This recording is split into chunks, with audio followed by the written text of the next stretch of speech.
Yataha, whereby Atmapataha, degradation of oneself. Translation, purport by His Divine Grace, Srila A.C. Bhaktivinoda Swami Srila Prabhupada Ki Jai. Translation, one should concentrate his mind upon the Supreme Person of Godhead, who alone distributes himself in so many manifestations, just as ordinary persons create thousands of manifestations in dreams. One must concentrate the mind on Him, the only all-blissful Absolute Truth. Otherwise, one will be misled and will cause his own degradation. Om Jnana Timrandasya Gyananjana Salakaya Chaksul Manitam Yena Tasmai Shri Guruve Namaha. Jai Shri Krishna Chaitanya Prabhu Nityananda Shri Advaita Gadadhara Shivasadi Gaura Bhakta Vrinda. Hare Krishna Krishna Krishna Hare Hare Hare Rama Rama Rama Hare Hare. Okay, today we'll just discuss a few lines at a time together. It's a long purport. So, purport by Srila Prabhupada. In this verse, the process of devotional service is indicated by the great Goswami, Srila Sukadeva Goswami. He tries to impress upon us that instead of diverting our attention to several branches of self-realization, we should concentrate upon the Supreme Personality of Godhead as the supreme object of realization, worship, and devotion. So this is actually the last verse of this chapter. So as was previously discussed, we saw how Maharaj Parikshit, end of first canto, he asked this question of, what should a person do at the time of death? What's the supreme duty to be done at all times? And the next question Parikshit Maharaj asked at the start of this cantos, or start of this first chapter of the second canto, Parikshit Maharaj asked, how can the flickering mind be fixed upon, or what should the mind be fixed upon, and how can this be done? So he asked these questions, and then in response to this, Sukadeva Goswami, he starts describing the Virat root, the universal form of the Supreme Lord, and we'll see in the next chapters, then he'll talk about the Paramatma, and then he'll finally talk about the Bhagavan aspect of the Absolute Truth. So he's taking Maharaj Parikshit step by step, because as Chaitanya Charan Prabhu was explaining that in general, most persons in material world, it's hard for them to perceive something beyond just matter. So Krishna, to help them, He manifests, or He gives us this conception of the Virat Rup, how we can perceive Krishna in matter, how we can perceive Krishna through nature. So we were seeing different verses explaining how the trees, they're like the hair of the Virat Purusha, the rivers are like the veins on His body, and the sun and the moon are like His eyes, and so on. And this helps one when one is out there in the material world and is observing these different things. It helps one somehow or other get close to the Krishna, to connect with Krishna. So what about us as devotees? As devotees, we've already come to the Bhagavan stage. We've already, by Prabhupada's mercy, we've already understood Krishna as Supreme Person Godhead, and we're all engaged in bhakti. So does this universal form apply to us? Should we apply this in our own life? Like when we go out on the streets, when we see the trees, should we in our mind think, that, okay, these trees, they're like the hair on the Virat Purusha's body, or this river is like the veins on his body? Should we be thinking like that? Well, the Shastras say that Anukulyasa Sankalpa Pratikulyasa Varjanam, that whatever is favorable for devotional service, Anukulyasa, then you accept that. And whatever is unfavorable for devotional service, you reject that. So, if something helps us or reminds us of Krishna, then why not accept it? So, even though we're saying, okay, this universal form, it's for persons who are too much absorbed in matter, still if it helps us remember Krishna, then why not accept it? So yes, we, as devotees, we can also think like that if that helps us remember Krishna. It's mentioned in the Shastras that Smartavyam Satatam Vishnu Vismatavyam Najatuchit Sarve Vidu Nisedashur Etayor Eva Kinkara. That all the rules, all the injunctions, all the prescriptions given in the Shastras, they're all simply servants of two principles. Number one, to always remember Krishna, and number two, to never forget Krishna. So if something helps us remember Krishna, then why not take it? So if we see a tree and we think, okay, this is like the hairs of Krishna's body or the Virat Purushas, that's helping us connect to Bhagavatam. That's helping us remember some of the verses of Bhagavatam. So that's also good. That's also Krishna consciousness. Or, we could be, at the moment, our daily reading could be Krishna book. And we're reading about Vrindavan. And we go out in the streets and we see a river. And that river could remind us of Yamuna. We think, okay, yesterday I was reading Krishna book, Krishna's pastimes in the Yamuna. Or we can see a tree and we can think, yesterday I was reading in Krishna book, Krishna is explaining the glories of trees, how devotees should be like trees. The tree gives shelter to all living beings. The tree gives fruits, flowers, bark, shade, shelter. So in the same way, a devotee should also tolerate all misgivings, but from his side, he should always help and assist others in their spiritual life. So in this way, somehow or other, we should remember Krishna. It could be either, the universal form could help us, or it could be some Krishna's pastimes. There's no hard and fast rules. Rupa Goswami says, Yena kena prakarena mana Krishna nivesaya. So Rupa Goswami says, somehow or other, it doesn't matter how, somehow or other, just fix your mind on Krishna. And there's no hard and fast rules. Different devotees, they can be inspired by different things can connect with them. Just like Venu Vadak Prabhu, he was explaining how he was driving in the car with Amarendra Prabhu. And Amarendra Prabhu, his deity's name is, I think, Bhava Nandini. And when they would drive in the car, whenever he would see the letter BN on any number plate, Amarendra Prabhu, he would immediately think, look Prabhu, this is BN, Bhava Nandini. It refers to Bhava Nandini. And Venu Vadak Prabhu was saying that same way, whenever we see RG, we can think, Radha Gopinath. So in this way, even two simple letters, just BN or RG can help us remember Krishna. And one Prabhu was given an example how Jaipatak Maharaj, when he saw the symbol of Toyota, he immediately thought of Lord Gauranga Mahaprabhu, Gauranga Mahaprabhu, because, if you see any Toyota ad, you see at the end of the ad, everyone is jumping up with their hands in the air. So this reminded Maharaj of Lord Chaitanya Mahaprabhu.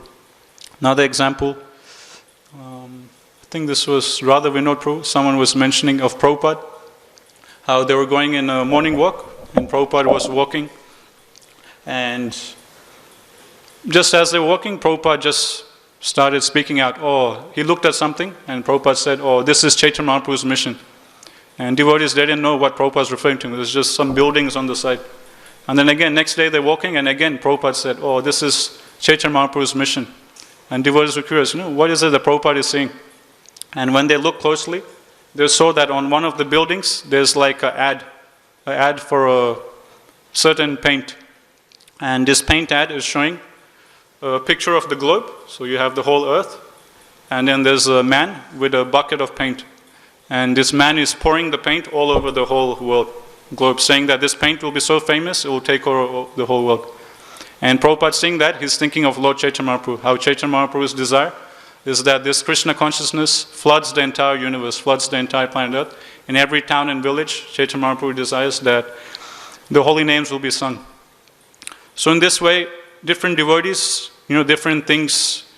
The principle is somehow or other we should think of Krishna. And for different devotees, different things reminds them of Krishna. So there's no hard and fast rules. So if this conception of the universal form, if it helps us remember Krishna, then why not take it? Anything that's favorable for devotional service, we should accept. And one thing Prabhupada says here, we should concentrate upon the Supreme Personal Godhead as the supreme object of realization, worship and devotion. So why is it that we should focus on Krishna as the supreme object of realization, worship and devotion? Why is it that Krishna deserves all our love, everything?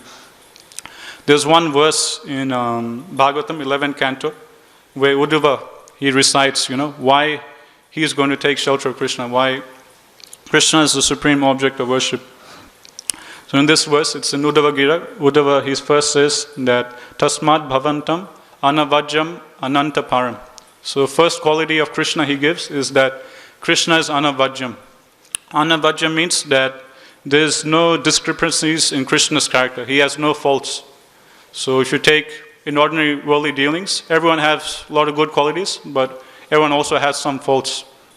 Either they have this fault or that fault. And everyone has certain limitations. But with Krishna's case, he has all good qualities and he has no faults. So in that sense, we can always trust on Krishna. He'll never cheat us. He'll never let us down. He, like in Rupa, it's called Nectar of Devotion, Rupa Goswami, he lists all the 64 qualities of Krishna, and in that we see so many wonderful qualities of Krishna. He is the most kind, most merciful, most magnanimous, most understanding, most sensitive. So that's the first quality he mentions, that Krishna is anavajyam, which means there's no discrepancies in Krishna's character. He has no faults, nothing. No anarthas, nothing. So we can always count on Krishna, we can always trust in him. Next thing he says is that Krishna is anavajyam. Anavajyam means that Krishna is not limited by time and space. He is beyond time and space. So in the purport to this verse, Hridayananda Maharaj, he very nicely explains each and every one of these qualities. So Maharaj is explaining how in worldly affairs in this world, our friends, family, parents, everyone, they're all limited by time and space, which means we can't be with our beloved one all the times. So just like a husband and wife, it's not like they can be together 24 hours a day. Okay, they're together at home, but when it's time to work, then they're separated. Same with the parents and the children. The mother might love the child so much, but still the child has to go out and study in school or study in university. So the mother and the child can never be together all the times. And when the child grows up, he leaves house and he goes somewhere else. He gets married and he settles somewhere else. So in ordinary dealings in this material world, everyone is limited by time. No one can spend 24 hours with another person. We all have to go here and there. And only a certain time during the day, or a certain time during a week, or a month, or a year, we can associate with our beloved ones. And same thing with space, that we might be in one particular city or one particular town, and our beloved ones could be another particular town. And also Maharaj explains that, like it's given in the Bhagavatam, that just as in a river, you'll see different twigs and sticks, they'll come together, join for some time, and then again they'll separate and they'll go away. So in the same way, Bhagavatam explains that in this material world, our friends, family, just for a short period of time, we're together. If you take the time scale of eternity, just for 100 years max, we're with our parents or our family, friends, society. And after that, when we give up this body, everything is gone. We're separated from them. So, but Krishna, he's beyond time and space, which means that eternally Krishna is present with us. Even after we give up this body and we get a next body, Krishna is there with us. So it's mentioned that we've taken millions and millions of births. But every time we take a birth, Krishna is there present with us. But our parents, family, friends, after we die, they'll go somewhere else, we'll go somewhere else. They can't be with us eternally. And Krishna is not limited by space and not limited by time. He's there with us 24 hours a day, eternally as the Super Soul. So in this way, this is another quality Uddhava explains of why we should take shelter of Krishna, why you are my supreme object of worship and devotion. Next thing Uddhava says is Sarvagya. Sarvagya means that Krishna is all omniscient. Krishna is omniscient, which means he's all-knowing. He knows everything. There is nothing beyond Krishna's knowledge. For example, we might sometimes do something nice for our loved or dear ones, but they might not understand how much hard work and how much austerity we took to do something for them. Just like, for example, service like cleaning, Everyone who's done cleaning, they knows that certain areas, which we clean, it won't be easily perceivable that there's dirt there or there's things there. And it might take us a long time just to clean a certain part of the room or certain part of the temple. But only Krishna, he understands that how much hard work, how much austerity, how many hours we spend cleaning a certain area of the temple. But other devotees, other persons come to a temple, most likely they'll never notice that how much effort or how much work we put into it. So in that sense, Krishna, he fully knows all the austerities we're taking, all the hardships we're taking in serving him. Whereas in another case, because as conditions so we're all limited, we can't fully understand, how much effort a devotee is putting in, how much austerity is taking mentally, physically. Because we're not all knowing, we can't fully appreciate that. But Krishna, he fully appreciates every single thing we're doing. And he's sitting in our heart, so he knows what our consciousness is when we're doing the service. So in that sense, Krishna, he fully So when we're cooking or doing any service, he understands, in our mind what we're thinking of, and he fully appreciates all our loving devotion, all our heart austerities. So that's the next quality, Sarvagya. Then Akunta Vikunta Dishnam, which means that Krishna, he has his own transcendental abode, which is free from any anxieties. Just like in material life, when we were small, we might have had some friend, and we maybe go to his house and play with him, and that guy might have had a nice house, with a swimming pool in the backyard. He could have had a nice, big plasma screen TV, nice PlayStation, so many games, and nice home entertainment system, and we'll be feeling very proud. Oh, I have a nice friend. He has a nice house, and he has all the latest games. He has a nice big screen TV. He even has a pool in his backyard. He has a soccer ball, and we can play basketball or soccer in the backyard. We can swim in the pool. Oh, I'm so glad to have such a nice friend. So that's mature speaking. But Krishna, who can compare with Krishna's house, Krishna's palace, or Krishna's abode? In Vaikuntha, there's no anxiety, there's no miseries. And Lord Brahma, he explains in Brahma Samhita that every single stone in Vrindavan is a touchstone. Every single tree in Vrindavan is a desire tree. Whatever you desire, the trees will give. Everything there is Chintamani. Every step is a dance, every word is like a song. So, which friend in this material world can compare with, Krishna's supreme abode, Krishna's supreme palace, or Krishna's own? So in this way, Uddhava, he lists out these qualities. First is Anavajjam, that there's no faults in Krishna, there's no discrepancies in Krishna, so we can always trust in him, always count on him. Secondly, Anavajjam, Krishna is not limited by time and space. He is there with us 24 hours a day. He never leaves us, and he's present with us eternally. Even after we give up this body, life after life, Krishna is there with us. And Sarvagya, he is omniscient. He is all-knowing. He knows every single thing we've done for him. He remembers everything. In our worldly dealings, one more point Maharaj explains, that we might have done so many nice things for a beloved one. Some of those things that person might remember, some of those things that person will forget. Because, we all have Kali Yuga brains. We'll forget different favors that other devotees have done for us or other loved ones have done. But Krishna, he has a transcendental body. His body is transcendental, so he never forgets. He remembers every single small, tiny service, every single small offering or devotion we've done for him. Not just in this life, but previous lifetimes. He remembers every single thing, and he'll reciprocate accordingly. And lastly, Uddhava mentions how Krishna's supreme abode, where we'll go if we engage in his service, is free from miseries, and it's beyond this material world. Okay, we'll continue with the purport. Self-realization is, as it were, offering a fight for eternal life against the material struggle for existence, and therefore, by the illusory grace of the external energy, the yogi or devotee is faced with many allurements which can entangle a great fighter again in the bondage of mature existence. So in this line, Prabhupada is explaining that when we take to self-realization, it's like declaring war on Maya. And Maya will try and allure us away from the path of bhakti. So why does Maya do this? So again, nice example that devotees give is Maya is just like a teacher. So Maya wants us to qualify ourselves before we go back to Godhead. Just like a teacher, it's her duty to make sure, the students in year 3, they qualify to go to the next grade, grade 4.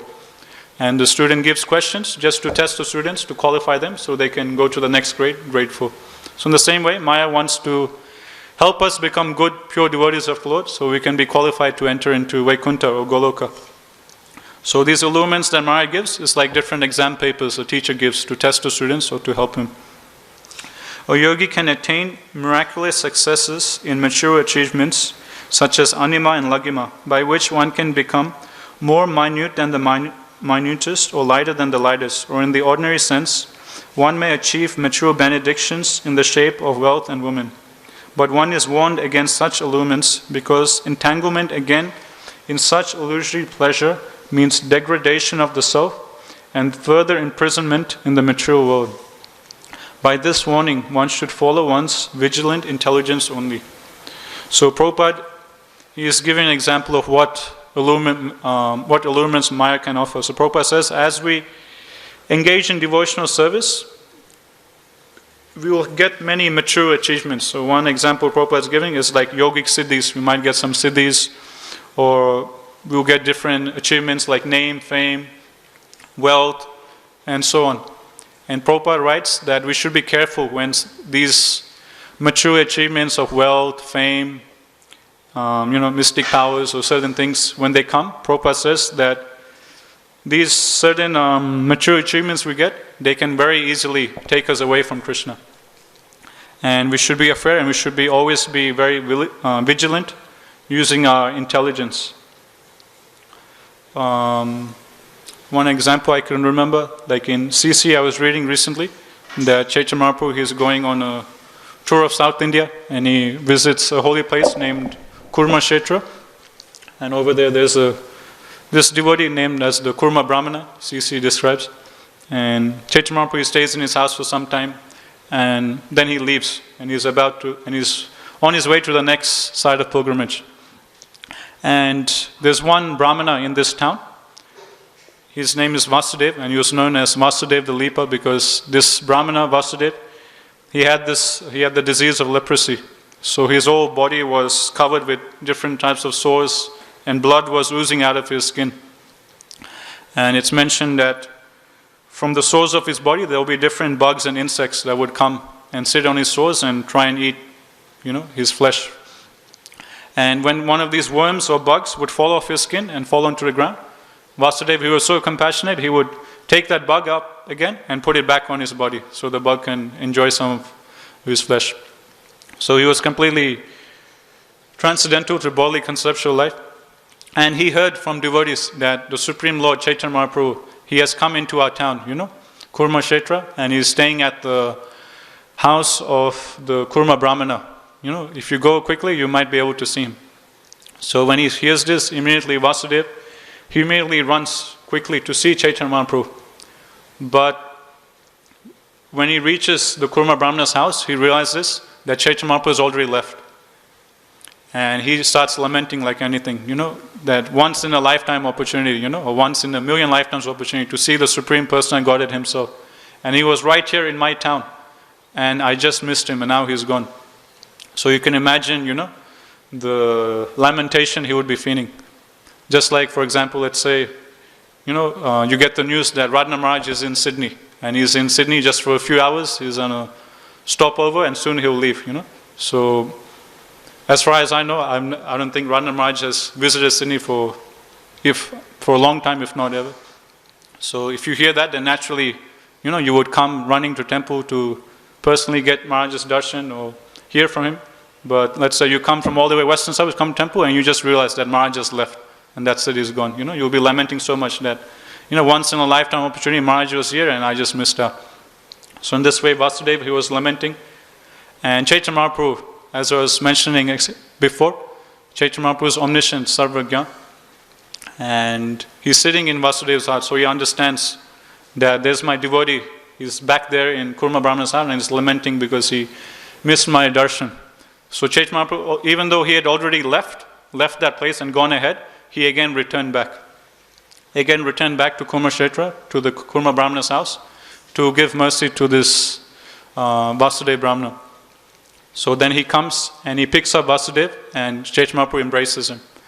And as Chaitanya Mahaprabhu embraces Vasudeva, it's mentioned in CC that his disease just gets completely eradicated.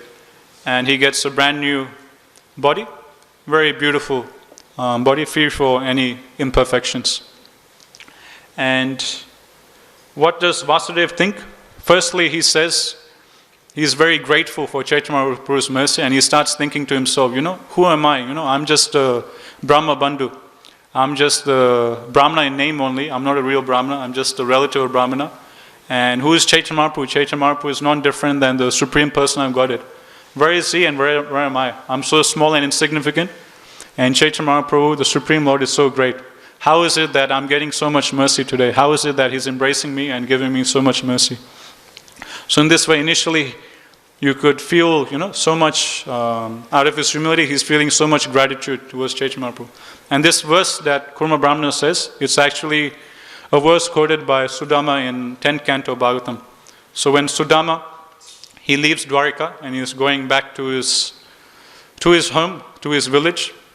And when he enters back to his village, he sees his whole village is transformed. His house, which used to be just a broken down hut, it's now a big, massive palace. And when Sudama, he understands that Krishna has done all this, then Sudama, he recites this verse. Who am I? I'm just a Brahma Bandhu.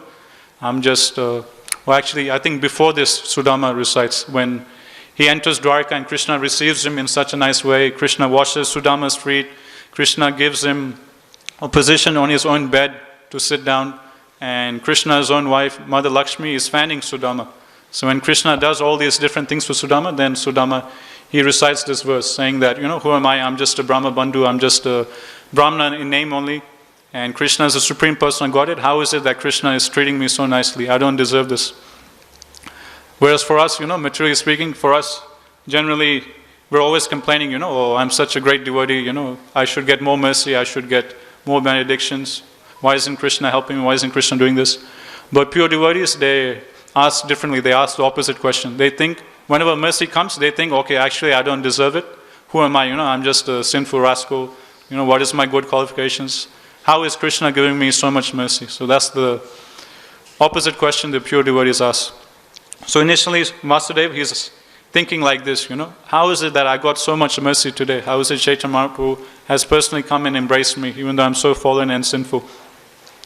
Then next, Vasudeva, he starts getting a fear in his heart, and he expresses this fear to Chaitanya Mahaprabhu.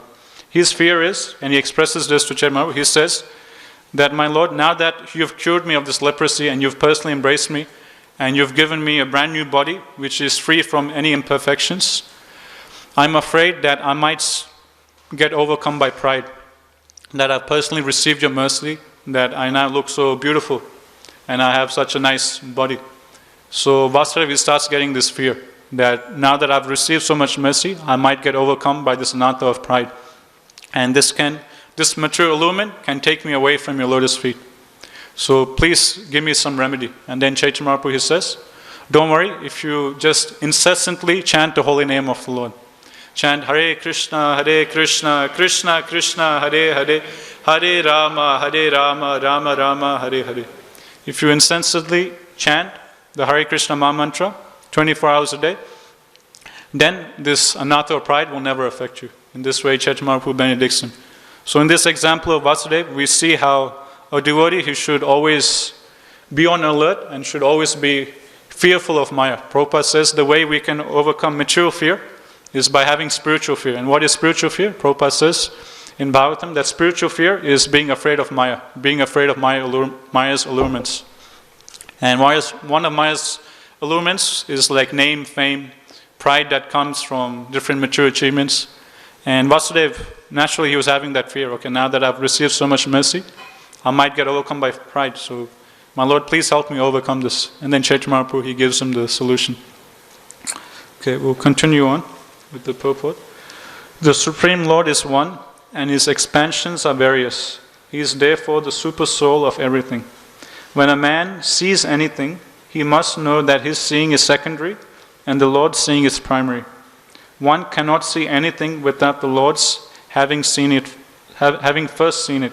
That is the instruction of the Vedas and the Upanishads. So, from this we can see how dependent we are on Krishna. Actually, the power of seeing, the power of smell, tasting, it all comes from Krishna. If it wasn't for Krishna's mercy, we won't be able to do any of these things. Like towards the end of Bhagavad Gita, Krishna explains how he's the light of the sun, he's the light of the moon. So without Krishna manifesting light from the moon or the sun, we won't be able to see anything. If everything was dark, what can we see? Nothing. And Krishna, he further goes on to explain how the taste of vegetables, they come by the light of the moon. So the light of the moon actually nourishes fruits and vegetables, and it gives them the taste. So it wasn't for Krishna, we won't be able to taste the different, nice flavors different sabjis have, or different fruits have. And secondly, or thirdly, Krishna, he further goes and explains that I am the digestive fire. So firstly, if it wasn't for Krishna, we won't be able to taste any nice prasad. And secondly, we won't be able to digest the prasad. Krishna says he is the fire of digestion. By his power only we are able to digest food. And then Krishna, he goes on to explain in Gita that how all these different planets we see in the universe, they're all situated in their place, they're all going from one place to another by my potency. So Prabhupada he explains that it's only by Krishna's potency that all these, Prabhupada says, just like in ordinary, like we see anything that's very heavy, if you put it in water, it will sink. And Prabhupada explains that these planets, how many billions and billions of tons do these planets weigh? It's inconceivable how much weight these planets have. So how is it that these planets are floating in the air? If they're floating in there, it must be someone is holding them there. And Prabhupada, right, that person holding these gigantic planets in the sky is Krishna. It's by Krishna's potency. Gravity, that's Krishna's potency. By Krishna's potency, all these planets are there in place. And generally, Prabhupada, in Prabhupada's lecture, he will explain that generally, if someone is very big, like someone is very big and fat and very sturdy, then generally they'll be a bit unstable in their walking, and they'll bump into each other, bump into other persons, and they won't be so elegant in their walking. And Prabhupada explains that these big planets, they're so big and huge, It's quite possible that these planets, as they're going in different directions, they could bump into each other. But Prabhupada writes, he explains in his lectures, that even though these planets are so big and so huge and they're traveling at such speed, they never bump into each other. They're going very nicely, perfectly. How is that? It's by Krishna's grace, it's by Krishna's potency. So in this way, when we read things like this, we can appreciate, we can develop gratitude. Also, Krishna says that, that all remembrance comes from him, all knowledge, forgetfulness.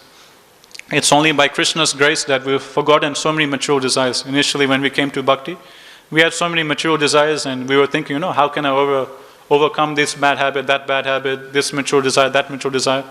And just by practicing bhakti for a few months, few years, it just naturally becomes distasteful. We naturally overcome. So how did we forget all those sinful desires we had? How did we forget all those bad habits that we used to do? It's all by Krishna's grace. Krishna says forgetfulness comes from him. So Krishna helps us forget our mature desires. And Krishna gives remembrance, Krishna gives intelligence. So when we meditate on these things, we can develop gratitude for Krishna, for bestowing us so much mercy in our lives. My Guru Maharaj says that first thing in the morning we should do when we come for Mangalati is that we should offer our gratitude to the deities. So my Guru Maharaj says that's the best way to start a day. Every day in the morning, first thing in the morning, we should come and offer gratitude to the deities for everything they've done. Thank you Radha Gopinath for allowing me to stay in the temple. Thank you for giving me such nice sangha of devotees. Thank you for giving me the holy name. Thank you for giving me so much opportunity to hear and read Srimad Bhagavatam. Thank you for giving me so many opportunities to serve you. In this way, first thing in the morning, we should come in front of deities and offer a heartfelt gratitude for everything they've done for us. Okay, we'll continue on with the purport. Sorry, I can't see the clock. Ishwar, what's the time? Sorry, how much? 45? 35, okay. So whatever we see or do, the super soul of all acts of seeing or doing is the Lord. This theory of simultaneous oneness and difference between the individual soul and the super soul is propounded by Lord Sri Chaitanya Mahaprabhu as the philosophy of Achintya Bheda Bheda Tattva. The Virat Rup, or the gigantic feature of the Supreme Lord, includes everything materially manifested, and therefore the Virat, or gigantic feature of the Lord, is the super soul of all living and non-living entities. But the Virat Rup is also the manifestation of Narayan or Vishnu, and going further on and on, one will eventually see that Lord Krishna is the ultimate super soul of everything that be. The conclusion is that one should unhesitatingly become a worshipper of Lord Krishna, or for that matter his plenary expansion, Narayan, and none else. In the Vedic hymns it is clearly said that first of all Narayan cast a glance over matter, and thus there was creation. So this is a nice point that devotees usually they explain how the power of Krishna's transcendental senses, just by glancing, Krishna, just by the power of his sight, he's able to create this whole universe. So, Another example is in Krishna book, in Kalya Leela, when the cowherd boys and the cows, they go to the bank of Yamuna and they drink the water that's been poisoned by Kalya. Then all those cowherd boys, they immediately faint, they become unconscious. And Krishna, just by glancing at the cowherd boys, he's able to revive them back. So as we sing every day in Darshanati, Angani Yasya Sakalendra Vritimati, that Krishna can do anything and everything through any one of his senses. So just by his eyes, through his eyes he can hear, through his eyes he can taste, through his eyes he can speak, through his eyes he can create the whole material universe. That's why we're reading here. Just through his eyes, Krishna created the whole material universe. And through his eyes, he can revive someone from the dead, which we see in Krishna book. The cowherd boys had fainted from the poison of Kalya, and Krishna, just by glancing at them, he revived them back. And same thing we see whenever we offer bhoga.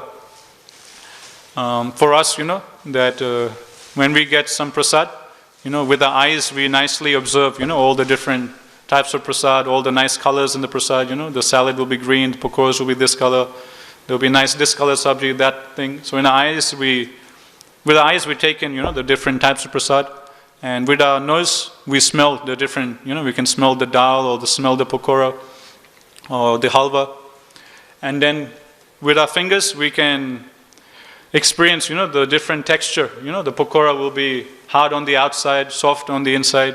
The sabji will have a certain texture. The soup will be like this or that will be like that. So with different senses, we are experiencing prasad in different ways. And with our tongue, we taste the flavors, the different flavors in prasad. Whereas Krishna, with his transcendental senses, just with his eyes, he can smell the prasad. He can smell every single item we offer to him just with his eyes. With his eyes, he can touch and feel the texture of every single thing we offer. With his eyes, he can touch how the pakora feels like. With his eyes, he can touch the puris to see how soft the puris are or how soft the chapatis are. With his eyes, he can touch and feel everything. With his eyes, he can smell every single item we offer. And with his eyes, he can taste every single preparation we've made for him.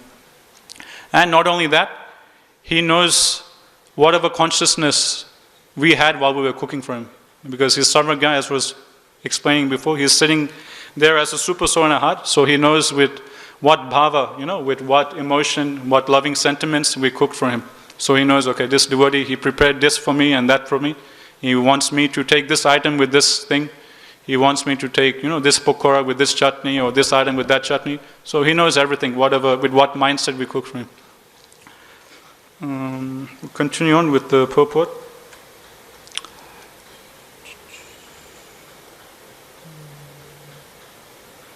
In the Vedic hymns, it is clearly said that first of all Narayan cast a glance over matter and thus there was creation. Before creation, there was neither Brahma nor Shiva, and what to speak of others. Sripad Sankaracharya has definitely accepted this, and Narayan is beyond the mature creation and that all others are within the mature creation. The whole mature creation therefore is one with and different from Narayan, simultaneously, and this supports the Achintya Beda Beda Tattva philosophy of Lord Sri Chaitanya Mahaprabhu. Being an emanation from the glancing potency of Narayan, the whole mature creation is non-different from him. But because it is the effect of his external energy, Bahiranga Maya, and is aloof from the internal potency, Atma Maya, the whole mature creation is different from him at the same time. The example given in this verse very nicely is that of the dreaming man. The dreaming man creates many things in his dream, and thus he himself becomes the entangled seer of the dream and is also affected by the consequences. This mature creation is also exactly a dream-like creation of the Lord, but he, being the transcendental Super Soul, is neither entangled nor affected by the reactions of such a dream-like creation. He is always in his transcendental position, but essentially he is everything, and nothing is apart from him. As a part of him, one should therefore concentrate on him only, without deviation. Otherwise, one is sure to be overcome by the potencies of the mature creation, one after another. It is confirmed in the Bhagavad Gita 9.7 as follows: Sarva bhutani konteya prakritim yanti mamikam kalpashaye punastani kalpadau visrijami aham. O son of Kunti, at the end of the millennium, every material manifestation enters into my nature, and at the beginning of another millennium, by my potency I again create. The human life, however, is an opportunity to get out of this repetition of creation and annihilation. It is a means whereby one may escape the Lord's external potency and enter into His internal potency. So Prabhupada, the rest of Prabhupada, he was just talking about the material creation, how it's simultaneously one with and different from the Lord. So it's one with the Lord in the sense that it's all coming from the Lord.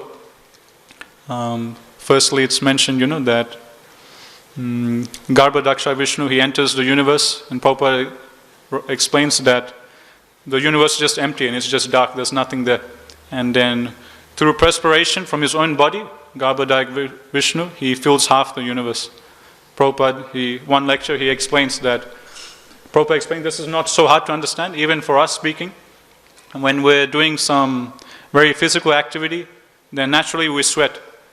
And let's say, we're sitting down and playing mridanga for a very long time. We're in 24-hour kirtan, and we're out there in the sun, we're playing mridanga. After a few hours, you'll notice there'll be there might even be a puddle of water around us.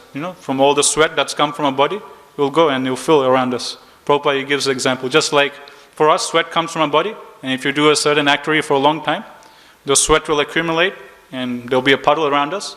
So in the same way, Garbhadaksha Vishnu, from his own body, his transcendental sweat comes out and he fills half the universe just with perspiration from his own body. And then Brahma comes out. So in this way, everything in the universe, it's all Krishna in one sense, and at the same time, it's simultaneously not Krishna. So that's Prabhupada's explaining, that's the philosophy of Chaitanya Mahaprabhu, Achincha Beda Beda Tattva, or simultaneous oneness and difference. Okay, we're on time, we'll stop here. Gantara Srimad Bhagavatam ki jai, Jaguru Srila Prabhupada ki jai, Jai Gaur Premanande.